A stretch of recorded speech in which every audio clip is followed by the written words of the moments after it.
अस्सलाम वालेकुम स्टूडेंट्स, कैसे हैं आप सब लोग। यकीनन आप लोग बिल्कुल ठीक होंगे। तो आज का हमारा जो टॉपिक है वो है नर्वस कोऑर्डिनेशन। ठीक है, नर्वस सिस्टम का आप लोगों को इसके अंदर बता रहे हैं कि जो हमारा नर्वस सिस्टम है उसके अंदर कोऑर्डिनेशन पाई जाती है। बहुत सारे उसके अंदर न्यूरॉन्स होते हैं जो कि काम कर रहे होते हैं। सबसे पहले यहाँ पे बताया गया है कि न्यूरॉन्स क्या होते हैं। न्यूरॉन्स जो है वो नर्व इम्पल्स को कंडक्ट करते हैं और रिसेप्टर से अफेक्टर तक लेके जाते हैं। ये हमारे न्यूरॉन्स होते हैं जो कि हमारा नर्वस सिस्टम परफॉर्म कर रहे होते हैं। और न्यूरॉन्स डिफरेंट तरह के होते हैं जो कि हम आगे पढ़ेंगे। ठीक है, सबसे पहले यहाँ पे आपको बताया गया है कि जो नर्वस सिस्टम है उसके अंदर रिसेप्टर प्रेजेंट होते हैं, न्यूरॉन्स होते हैं और अफेक्टर्स होते हैं। ठीक है, तो रिसेप्टर्स क्या होते हैं। Receptors are the organ which receive the stimuli. ठीक है, जो स्टिमुलस को रिसीव कर रहे होते हैं उसको क्या कहते हैं, रिसेप्टर्स कहते हैं। और रिसेप्टर्स जो है वो सेल भी हो सकते हैं, न्यूरॉन्स भी हो सकती हैं, नर्व एंडिंग भी हो सकते हैं, रिसेप्टर्स ऑर्गन्स भी हो सकते हैं। ठीक है, जो चीज़ें मैंने बताई हैं आपने वही करना है, सारा का सारा इन पैराग्राफ को करने की ज़रूरत नहीं है।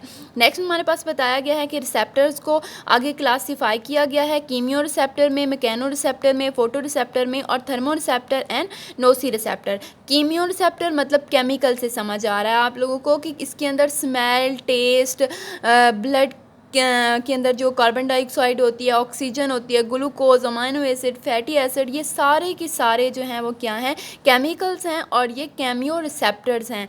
ठीक है, और ये कीमियो रिसेप्टर्स कहाँ पे होते हैं, ये हैपोथैलेमस के अंदर प्रेजेंट होते हैं। मैकेनो रिसेप्टर जो कि प्रेशर को डिटेक्ट करते हैं, टच को डिटेक्ट करते हैं, हियरिंग के अंदर, इक्विब्रिलियम के अंदर जो है वो ये पार्टिसिपेट करते हैं। इसकी जो है फ्री नर्व एंडिंग भी हो सकती हैं, किसी टिप से भी अटैच हो सकती हैं। ठीक है, आगे फोटो रिसेप्टर इलेक्ट्रोमैग्नेटिक रिसेप्टर्स होते हैं जो कि लाइट को स्टिमुलाई कर रहे होते हैं। जैसे हमारी आइज़ के अंदर रॉड्स और कॉन्स होते हैं जो कि डार्कनेस और लाइटनेस पैटर्न को डिटेक्ट करते हैं। तो ये आप लोगों को फोटो रिसेप्टर बता रहे हैं कि जो है वो थर्मो रिसेप्टर्स होते हैं जो कि हीट के रिसेप्टर्स होते हैं। ठीक है, कोल्ड या वार्म कंडीशन को डिटेक्ट करते हैं। नोसी रिसेप्टर्स होते हैं जो पेन के रिसेप्टर्स होते हैं, लेकिन इनकी नर्व जो है वो डिफ्रेंशिएटेड नहीं हुई होती। मतलब कोई अगर पेन के हैं तो वो एक ही साइड पे या एक ही पार्ट के अंदर प्रेजेंट होंगे। नोसी रिसेप्टर जो है वो पेन के लिए होते हैं। बाकी ये वाला पैराग्राफ आप लोगों ने नहीं करना, इसके अंदर कुछ भी नहीं है, बस यही आपको हीट, टच, साउंड वगैरह का बताया गया है। किसे मोडेलिटी ऑफ सेंसेशन भी कहते हैं, मतलब डिफरेंट फॉर्म्स हैं इसकी। इस पैराग्राफ के अंदर आप लोगों को बताया गया है कि कुछ हमारे इंटरनल ऑर्गन्स हैं जो कि मैकेनिकल स्टिमुलाई, जो बाहर से आने वाली स्टिमुलाई है उसका भी रिस्पॉन्स करते हैं। जैसे स्टमक की वॉल हैं, जब हमारी जो है वो हंगर को अरोज करती हैं, इस तरह हम हार्ट की आर्टरीज़ हैं, फिशेस के अंदर कुछ आर्टरीज़ हैं जो कि मैकेनिकल कंडीशन का भी रिस्पॉन्स करती हैं। ये जो आप लोगों को यहाँ पे ये वाले दो बताए गए हैं पॉइंट्स, इसमें आप लोगों ने ये पॉइंट्स नहीं करने। ठीक है, यहाँ पे आप लोगों को ये बताया गया है कि ब्रेन के कुछ स्पेसिफिक पॉइंट्स होते हैं जिससे नर्व इम्पल्स जनरेट होती हैं न्यूरॉन के ज़रिए, और वहाँ पे सिर्फ रिसेप्टर एक ही साइड पे अटैच होते हैं। और इस यहाँ पे बताया गया है कि हर रिसेप्टर एक पार्टिकल कंडीशन के लिए स्पेसिफिक होता है। तो मैं इस पॉइंट्स को एक बार रीड करती हूँ, इनकी जगह आपने उसको लिख देना है। ठीक है, मेरी जो मैं आप लोगों को जो बोल रही हूँ आपने सुनना है और अपनी बुक्स पे लिखना है। यहाँ पे लिखा हुआ है ऑन ब्रेन स्पेसिफिक पॉइंट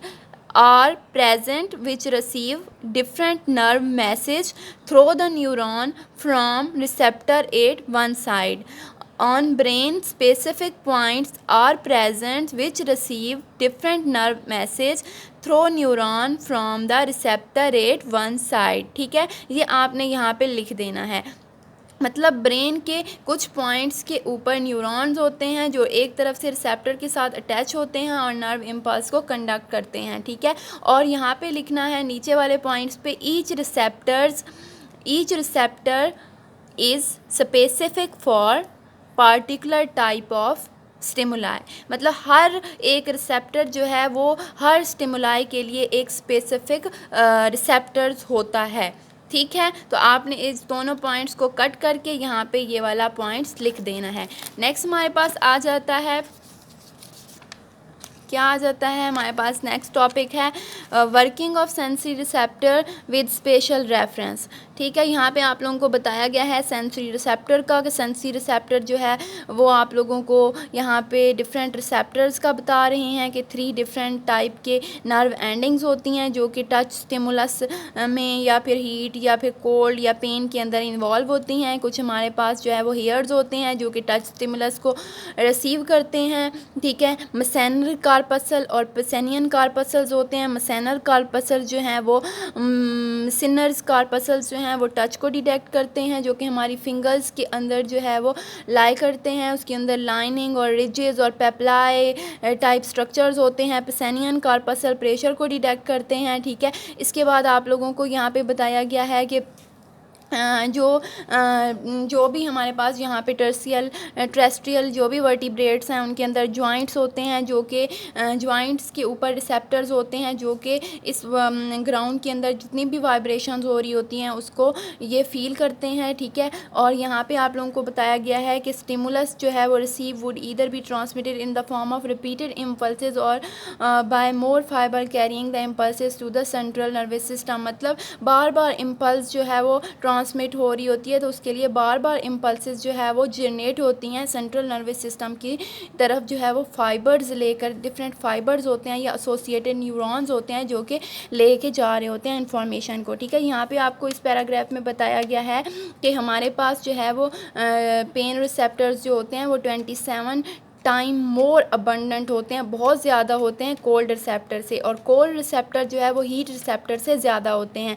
और फिंगर टिप पे या फिर जैसे टच रिसेप्टर्स हैं तो वो फिंगर टिप्स पे हैं। इस तरह हर बॉडी के हर पार्ट के ऊपर रिसेप्टर डिस्ट्रीब्यूट नहीं हुए होते, बल्कि किसी स्पेसिफिक पॉइंट के ऊपर स्पेसिफिक रिसेप्टर प्रेजेंट होते हैं। ठीक है, यहाँ पे आप लोगों को न्यूरॉन्स का बताया गया है कि हमारे पास सेंसरी न्यूरॉन्स होते हैं, मोटर न्यूरॉन्स होते हैं, और हमारे पास क्या होते हैं, एसोसिएटिव न्यूरॉन्स होते हैं। ठीक है, और आपने ये सारी चीज़ें जो हैं वो पहले मैट्रिक के अंदर पढ़ चुके हैं कि हमारे पास मोटर न्यूरॉन्स होते हैं, सेंसरी न्यूरॉन्स होते हैं, फर्स्ट ईयर में भी बता चुकी हूँ कई बार। ठीक है, इस तरह रिसेप्टर्स होते हैं जो कि स्टिमुलस को रिसीव करते हैं, अफेक्टर्स होते हैं जो कि रिस्पॉन्स कर रहे होते हैं, और अफेक्टर मसल्स भी हो सकते हैं, ग्लैंड्स भी हो सकते हैं। ठीक है, तो नेक्स्ट आप लोगों को यहाँ पे आगे बताया गया है न्यूरॉन्स का। ठीक है, अब हम न्यूरॉन्स का पढ़ेंगे। पहले हम लोग नर्वस कोऑर्डिनेशन के अंदर पढ़ रहे थे कि नर्वस सिस्टम के अंदर हमारे पास रिसेप्टर्स होते हैं, अफेक्टर्स होते हैं और न्यूरॉन्स होते हैं। ठीक है, अभी हमने रिसेप्टर्स को पढ़ा है, अब हम न्यूरॉन्स को देखते हैं। न्यूरॉन्स क्या हैं?